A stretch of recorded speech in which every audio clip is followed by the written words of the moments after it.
വലിയൊരു അഡീനിയം പ്ലാന്റിനെ നമുക്ക് മാറ്റി നട്ടാലോ? മാറ്റി നടുകയല്ല, ചട്ടി മാറ്റുകയാണ് സംഭവം.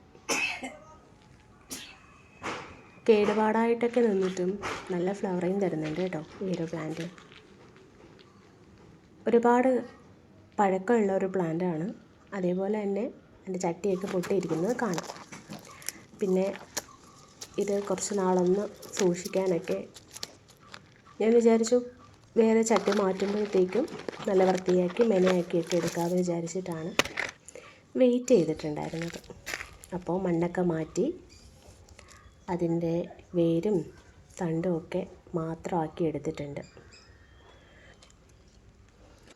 കരിയിലയും വേപ്പിലിനാക്കും ചാരവും പിന്നെ മണ്ണും കൂടെ ചേർത്താണ് ഞാൻ ചട്ടിയിൽ മണ്ണ് നിറയ്ക്കുന്നത്.